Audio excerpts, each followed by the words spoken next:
வணக்கம் மக்களே, இந்த ஷார்ட்ஸு சபரிமலைக்கு போயிட்டு வர பக்தர்கள் திரும்ப வீட்டுக்கு வரும்போது என்னென்ன வாங்கிட்டு வராங்கன்னு பார்க்கலாங்களாங்க. கேரளா விட்டு வெளியே வரதுக்கு முன்னாடியே கொல்லம் டிஸ்ட்ரிக்டில் இருக்க பூனலூரில் இடத்துல ஒரு குறிப்பிட்ட தெரு ஃபுல்லாகவே ஸ்பைசஸ் கடையாக தான் இருக்காங்க. வண்டி நிறுத்த கூட இடம் இல்லையா, தள்ளி போய் தான் நிறுத்துனாங்களாம். அடுத்து குற்றாலத்தில் அல்வாவும் நேத்திரம் சிப்ஸும் வாங்கியிருக்காங்கங்க. நான் இவ்வளோ நாளாக நேத்திரம் சிப்ஸு கேரளாவில் தான் ஃப்ரெஷ்ஷாக இருக்கும்னு நினச்சிருந்தாங்க. ஆனால் இவங்க வாங்கிட்டு வந்த நேத்திரம் சிப்ஸ் பார்த்திங்கன்னா ஃப்ரெஷ்ஷாக சூப்பராக இருந்ததுங்க.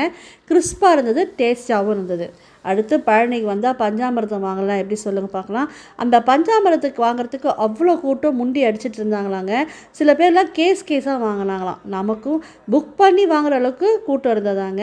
எப்படியோ அடித்து பிடிச்சி இவங்களுமே இவங்களுக்கு தேவையான பஞ்சாமிரதம் வாங்கிட்டு கந்த விலாஸ் விபூதி பாக்கெட்டும் வாங்கிட்டு வந்திருக்காங்க. கொஞ்சம் எக்ஸ்ட்ராவே வாங்கின சொல்லியிருந்தாங்க, நம்ம சொந்தங்களுக்காக கொடுக்கறதுக்காக.